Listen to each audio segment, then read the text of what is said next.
भाई जो गुरु वचन पे डट गे, कट गे फंद 84।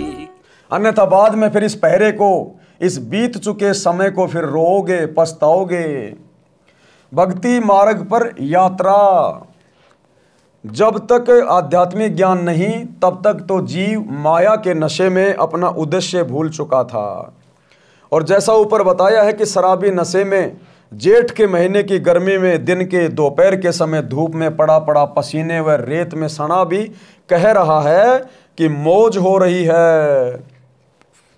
आज चाहे देश का प्रधानमंत्री हो या चाहे बहुत बड़ा कोई व्यापारी हो, आध्यात्मिक ज्ञान के बिना वो माया के नशे में चूर है। वो भक्ति और भगवान से कोसों दूर है। वो पैसा और राजपद उसे सदा का सुख नहीं देने वाला। वो पैसा और वो राजपद हो सकता है इस जन्म में तो उसको सुखी रखे, लेकिन भाई जैसे ये शरीर छूटेगा, वो मुकेश अंबानी, वो अनिल अंबानी, वो गौतम अडानी, वो धरती का राजा, भारत का राजा, अपना शरीर भी साथ लेकर नहीं जा पाएगा। अपना शरीर भी 2 मुट्ठी राख बन जाएगी उसकी बॉडी। उसके बेटा बेटी, भाई बंधु, रिश्तेदार, जवाई, उसकी अरबों खरबों की संपत्ति, उसका वो राज्य, सब कुछ यहीं रह जाएगा। भाई अकेला जाएगा यमदूतों के साथ में। और वो यमदूत भक्तिहीन प्राणी को लठों से मारते हुए लेकर जाते हैं, सूक्ष्म शरीर में मारते हुए। रास्ते में उसको खाने पीने के लिए भी कुछ नहीं देते हैं और उसे तांबे की जलती हुई धरती पे चलाया जाता नंगे पैर। अरे भाई और बहनों, गर्मी के महीने में हम लोग वैसे नंगे पैर बाहर नहीं निकल सकते। और जो व्यक्ति मनुष्य जन्म प्राप्त करके सतगुरु की भक्ति नहीं करता, राजपाट के नशे में चूर रहता है, धन कमाने के नशे में चूर रहता है, सुख सुविधाएं भोगने के नशे में चूर रहता है, उस व्यक्ति को मरने के बाद यम के दूत सूक्ष्म शरीर में तांबे की जलती हुई धरती के ऊपर नंगे पैरों लेके जाते हैं, लठों से मारते हुए। तो परमात्मा कहते हैं ये 4 दिन का राजपाट है, 4 दिन का ये माया का नशा है। उसके बाद गधे कुत्ते बनाकर ये धर्मराज तुम्हारी दुर्गति करेगा, दुर्गति। अगर इस दुर्गति से बचना चाहते हो तो सतगुरु की शरण में आ जाओ। अगर राजपाट भी है तो कोई बात नहीं, सतगुरु से उपदेश ले लो और फिर राजपाट भी करो तो नेक नीति और ईमानदारी से करो। किसी का बुरा मत करो, पक्षपात मत करो, ईमानदारी से भगवान से डरकर अपना राज्य करो, तो परमात्मा फिर तुम्हारी रक्षा करेगा। इसलिए सतगुरु की शरण मानव जन्म प्राप्त स्त्री पुरुष को करना अति आवश्यक है, चाहे वो राजा हो चाहे वो रंक हो। परंतु नशा उतरने के पश्चात उसे पता चलता है कि तू तो जंगल में पड़ा है, घर तो अभी दूर है। आज वर्तमान में तो वो राज्य का सुख भोग रहा है, धन का सुख भोग रहा है, लेकिन जब उसका वो नशा उतरेगा माया का, जिस प्रकार शराबी का जब नशा उतरता है तब उसको पता चलता तू कहाँ नाली में पड़ा हुआ है, तू कहाँ धूप में पड़ा हुआ है और तेरा घर तो अभी बहुत दूर है। लोग उसके पैसे भी छीन के ले जाते हैं, उसकी सोने चांदी की अंगूठी भी निकाल के ले जाते हैं और हो सकता है नशे में पड़े उस शराबी के मुख में कुत्ता भी पेशाब करके चला जाता है। तो इसी प्रकार जो लोग वर्तमान में मंत्री, प्रधानमंत्री, सरपंच, एमएलए, एमपी, धनपति बने बैठे हैं, बड़े बड़े खिलाड़ी, बड़े बड़े एक्टर और एक्ट्रेस, आज ये माया के नशे में अंधे हो रहे हैं। आज इनको अपने भले बुरे की चिंता नहीं है, लेकिन जब ये शरीर छूटेगा, जब इनका ये नशा उतरेगा और जब यम के दूत इसकी गुद्दी पकड़ के ऊपर ले जा रहे होंगे मारते हुए, और धर्मराज जब इनको गधे कुत्ते बनाने की सजा देगा, नरक में ठोकेगा, तब इनको पता चलेगा कि हमने क्या गलती कर दी। तो आज आप और हमारा सौभाग्य कि सतगुरु अपने ज्ञान के माध्यम से, सत्संगों के माध्यम से, अपने कर कमल से इतनी मेहनत करके आप और हमारे लिए इतनी मोटी मोटी अनमोल पुस्तकें लिखकर हमें समय से पहले जगा रहे हैं, चेता रहे हैं कि बच्चों मान जाओ, सुधर जाओ, एक बार सत्संग सुनना शुरू करो। तुमने बुराई भी इसी प्रकार से किसी की बातें सुनकर शुरू की है और सच्चाई और अच्छाई भी तुम इसी प्रकार से किसी के सत्संग सुनकर ही शुरू कर सकते हो। जब नशा उतरता है तो पता चलता है कि तू तो जंगल में पड़ा है, घर तो अभी बहुत दूर है। कबीर जी ने कहा है कि कबीर ये माया अटपटी, सब घट आन अड़ी, किस किस को समझाऊं कुएं भांग पड़ी। भावार्थ, आध्यात्म ज्ञान रूपी औषधि सेवन करने से, आध्यात्म ज्ञान रूपी औषधि होती है भक्ति, सत भक्ति, सतगुरु की भक्ति। ये वास्तव में आध्यात्मिक जड़ी बूटी है, आध्यात्मिक औषधि है। आध्यात्म ज्ञान रूपी औषधि सेवन करने से जीव का नशा उतर जाता है, फिर वह भक्ति के सफर पर चलता है, क्योंकि उसे परमात्मा के पास पहुंचना है। भाई शरीर छोड़ने के बाद में जाओगे कहाँ? क्या कभी आपने विचार किया? जब मरोगे तो कहाँ जाओगे? कभी विचार नहीं करते। अरे कोई व्यक्ति जब किसी दूसरे शहर में जाता है तो चलने से पहले ये विचार करता है कि मैं वहाँ कहाँ रहूँगा, कहाँ खाऊँगा, उस शहर में कहाँ मेरा ठौर ठिकाना होगा। वो व्यक्ति पहले ही सारी बातें सोचकर अपना बंदोबस्त करके चलता है। और हम ये शरीर छोड़कर जाते समय हम बिल्कुल भी चिंता नहीं करते, हम बिल्कुल भी कभी चिंतन मनन नहीं करते, विचार नहीं करते कि जब मेरा शरीर छूटेगा तो मैं कहाँ जाऊँगा, कहाँ मेरा ठिकाना होगा। तो ये बातें सतगुरु बताता है अपने सत्संग में कि मरने के बाद तू कहाँ जाएगा। अगर भक्ति नहीं करी तो धर्मराज के दरबार में जाएगा, फिर तू गधा कुत्ता बनाया जाएगा, नरक में ठोका जाएगा। और अगर पहले ही सतगुरु की भक्ति करेगा तो सतगुरु तुझे अपने विमान में बैठा के अपने सतलोक में, सचखंड में लेके जाएगा। वहाँ ना कुत्ता बनना, ना गधा बनना, ना वहाँ 84 में पड़ता, ना वहाँ बूढ़ा होना, ना वहाँ पर मृत्यु होती, ना कोई काम धंधा करना, ना कोई लड़ाई झगड़ा, ना कोई मन मुटाव। वहाँ अखंड सुख है। ऐसा ही तुम्हारा परिवार है, बाल बच्चे हैं, माता पिता हैं, सब कुछ है वहाँ पर। अध्यात्म ज्ञान रूपी औषधि सेवन करने से जीव का नशा उतरता है, यानी सत्संग सुनने से जीव का नशा उतरता है। फिर वह भक्ति के सफर पर चलता है, क्योंकि उसे परमात्मा के पास पहुंचना है, जो उसका अपना पिता है तथा वह सतलोक जीव का अपना घर है। हमारा असली घर कहाँ है? सतलोक में हमारा असली घर है। यहाँ यदि आप किसी राजमहल में रहते हैं, आपने बहुत बड़ी कोई कोठी बना रखी है, जैसे आज मुकेश अंबानी ने बंबई के अंदर बहुत बड़ी लंबी लंबी कोठी बना रखी है, लेकिन वो उस मुकेश अंबानी का वास्तविक घर नहीं है। यही तो भूल लगी है जीव को।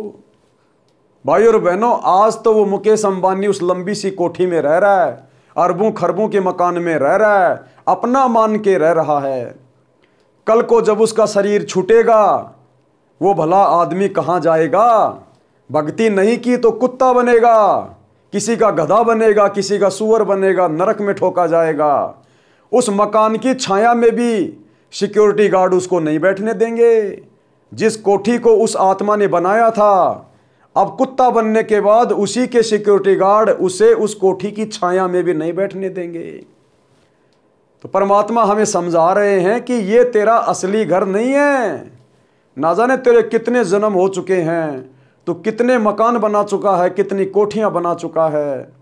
तेरा असली घर तो सतलोक में है, सतलोक में, जिसकी तुझे खैर खबर भी नहीं है। ये मुकेश अंबानी के जैसे घर तो हमारे सतलोक के घरों के सामने ऊंट के मुंह में जीरे के समान भी नहीं है, जीरे के समान भी। हम वहाँ इतने धनी हैं, इतने सुखी हैं, तो हमारा असली घर सतलोक में है। आज आप जी देखते हैं भाई और बहनों, रतन टाटा जी, जिनका कुछ ही समय पहले देहांत हुआ, इतनी बड़ी इंडस्ट्री के मालिक, टाटा कंपनी के मालिक, टाटा के नाम से ना जाने कितनी फैक्ट्रियां, कितनी कंपनियां, सैकड़ों की संख्या में उन्होंने खोल रखी थी। अरबों खरबों के मालिक थे, और अंत में खाली हाथ चले गए, खाली हाथ, पूरी तरह से भिखारी बन के गया, भिखारी। जो संपत्ति उसने पूरी जिंदगी यहां जोड़ी, दिन रात एक कर दिया। एक छोटी सी टाटा की गाड़ी भी साथ में नहीं लेके जा पाया, छोटी सी गाड़ी भी, इंडिका भी।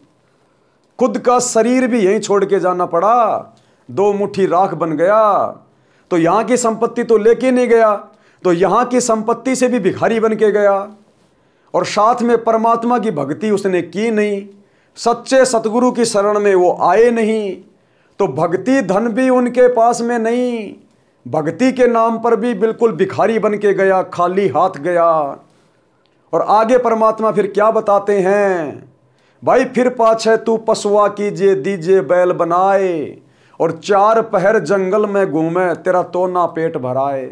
अब क्या होगा उस आत्मा के साथ में जो भक्ति से खाली गया? भक्ति धन 1 रुपया भी नहीं ले गया। अब धर्मराज उसको 84 लाख योनियों में डालेगा, नरक में डालेगा। वहां पर परमात्मा ये नकली संपत्ति नहीं देखता कि पृथ्वी पर तू बहुत बड़ा राजा था, बहुत बड़ा तू कंपनी का मालिक था, बहुत बड़ा तू धनाढ्य व्यक्ति था। इस बात की वहां पर कोई वैल्यू नहीं है किसी भी प्रकार की। परमात्मा तो भक्ति धन देखता है कि कुछ भक्ति कमा के लाया क्या, और भक्ति के नाम पर हम दोनों हाथ खाली करके खड़े हो जाते हैं। फिर हमसे परमात्मा नाराज होता है और फिर हमें पशु योनि में भेज देगा। तो आज वो रतन टाटा जी जिनके नाम पर यहाँ पर फैक्ट्रियाँ चल रही हैं, वो रतन टाटा जी जिनके नाम से यहाँ पर गाड़ियाँ बन रही हैं, अब वो रतन टाटा जी भक्ति के नाम पर खाली हाथ गए हैं।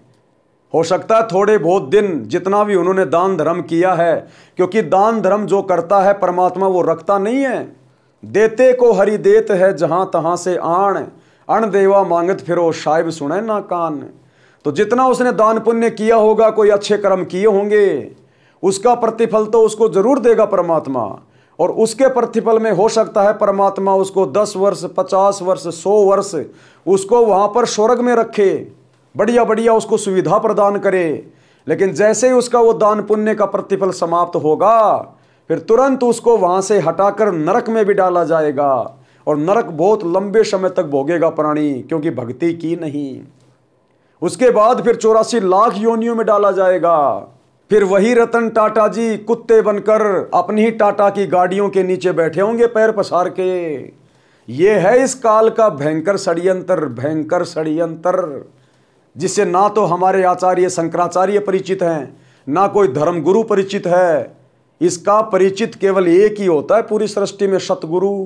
और सतगुरु आकर फिर हमें हमारे उन्हीं धर्मशास्त्रों से, गीता, वेद, कुरान, पुराण, बाइबल, कुरान शरीफ, कुरान मजीद, इन सभी धर्म ग्रंथों से उंगली रख रख के बताता है कि देखो यहाँ ये लिखा हुआ है, यहाँ ये लिखा हुआ है। जो भक्ति नहीं करता उसके साथ ये बनेगी, और जो भक्ति करेगा वो ये सुख प्राप्त करेगा।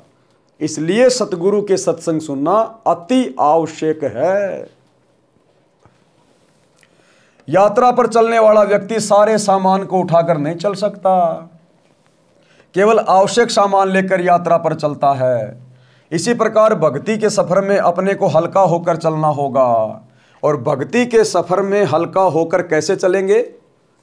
जिस प्रकार किसी व्यक्ति को 100-200 किलोमीटर की लंबी पैदल यात्रा करनी है, तो वो व्यक्ति समझदारी दिखाता है, वो ज़्यादा वजन लेकर नहीं चलता। उसको पता है कि लंबा सफ़र है, ज़्यादा वजन होगा, मैं चल नहीं पाऊंगा। वो उतनी सामग्री साथ में लेगा जितनी आवश्यक हो सफ़र में।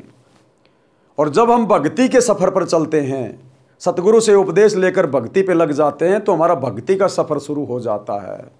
और भक्ति के सफ़र में अनावश्यक बोझ होता है संसार की व्यर्थ की परंपराएं, संसार की व्यर्थ की कुरीतियाँ।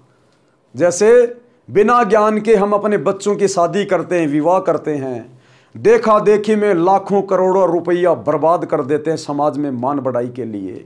ये व्यर्थ की परंपरा, व्यर्थ का बोझ है। भक्ति मार्ग में आप इस प्रकार के आडंबर करके आगे नहीं बढ़ सकते। अरे 2 बच्चों का संस्कार परमात्मा ने जोड़ा हुआ है। अगर हम ये आडंबर नहीं करेंगे, दिखावा नहीं करेंगे, तो भी उन बच्चों की शादी हो सकती है। क्या आजकल कोर्ट में शादियां नहीं होती? कोर्ट में क्या दिखावा होता है, क्या आडंबर होता है? ना पंडित, ना घोड़ी, ना बैंड बाजा, ना कोई हलवाई, ना कोई डीजे बजाने वाला, ना कोई लेने वाला, ना कोई देने वाला। दोनों लड़के लड़की अपना अंगूठा लगाते हैं, साइन करते हैं, और दोनों की शादी हो जाती है। अरे जब ब्रह्मा विष्णु महेश की शादी हुई, उस समय दुर्गा जी ने समुद्र मंथन में 3 लड़कियां निकाली। ब्रह्मा जी के लिए सावित्री, विष्णु जी के लिए लक्ष्मी, और शंकर जी के लिए पार्वती। और कहा बेटो जाओ और अपना घर बसाओ। अब बताओ, उस समय ब्रह्मा विष्णु महेश की शादी जब उनकी माता दुर्गा ने की, तो कौन वहाँ डीजे बजा रहा था, किसने वहाँ पर हलवाई का काम किया, कौन उनकी बारात में गया था, कहाँ से सोने चांदी के गहने बनवाए गए थे। कोई आडंबर नहीं, कोई पाखंड नहीं, क्योंकि वचन से हम एक दूसरे के बनते हैं, वचन से। तो भक्ति मार्ग में हमें इन आडंबरों से दूर हटना पड़ेगा। साथ में जितने भी त्योहार हैं, होली, दिवाली, मकर संक्रांति, ये त्योहार हमने नहीं मनाने होते हैं, क्योंकि हमने फिर इन त्योहारों के मनाने के पीछे की असली वजह का पता चल जाएगा। आज समाज में भाई बहन दीपावली मनाते, दीपावली, अरे दीपावली क्यों मनाई जाती है, उसके पीछे क्या राम कहानी है, क्या वजह है। 99% हिंदुओं को नहीं पता इस बात का, केवल व्रत की परंपरा का निर्वाह कर रहे हैं, व्रत की परंपरा का लकीर पीट रहे हैं। श्री रामचंद्र जी की पत्नी सीता को लंका का राजा रावण उठाकर ले गया था। 10 साल तक सीता रावण की कैद में रही, नौलखा बाग में। गर्मी, सर्दी, बरसात, भूख, प्यास उसने सहन करी।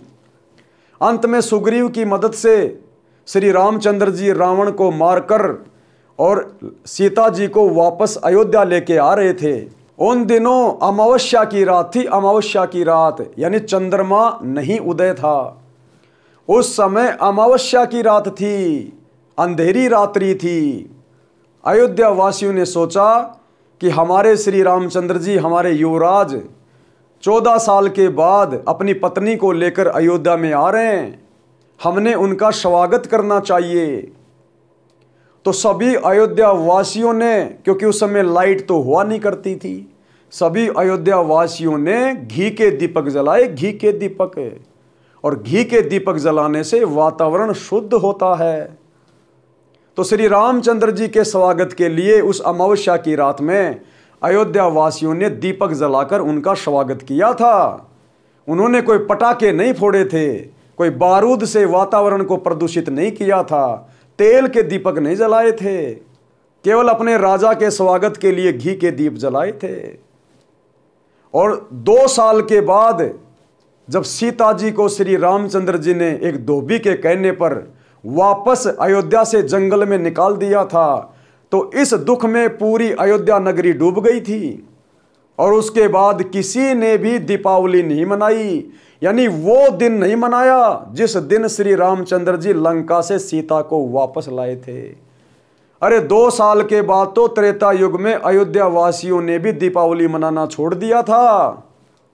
और हम मूर्ख प्राणी आज भी उस सांप की लकीर को पीट रहे हैं, उन व्यर्थ की परंपराओं को अपने ऊपर बोझ रूप में लाद रहे हैं।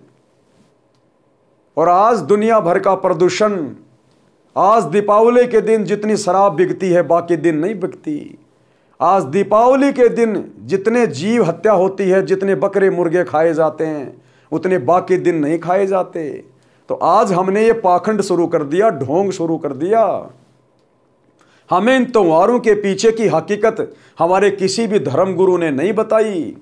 आज सतगुरु ने आके बताई, सतगुरु ने, कि ये तो व्यर्थ की परंपराएं हैं, केवल आपका धन बर्बाद करने वाली परंपराएं हैं, केवल आपका समय बर्बाद होगा। और भक्ति मार्ग में ये बकवाद नहीं चलती है, ये भक्ति सफर में एक प्रकार से वजन है, वजन।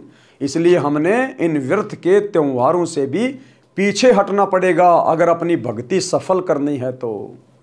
अब ये ज्ञान धरती पर केवल सतगुरु के पास है कि भक्ति मार्ग पर किस प्रकार से सफल हुआ जाएगा।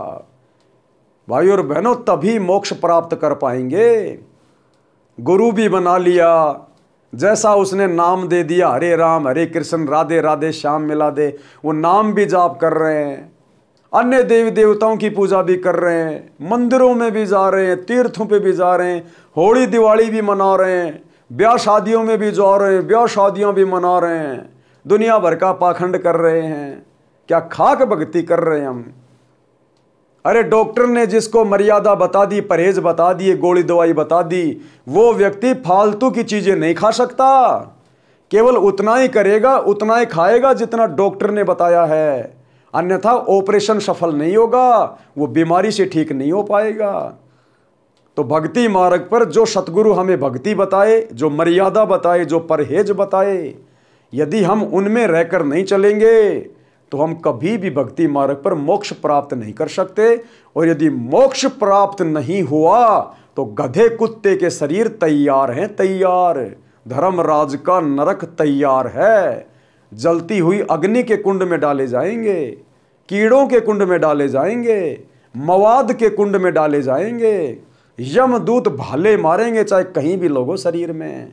ऐसे ऐसे कष्ट भोगने को मिलेंगे। फिर अगर सतगुरु की बातों पे यकीन नहीं है तो भाई अपना गरुड़ पुराण उठा के देख लेना, वो तो सतगुरु ने नहीं लिखा।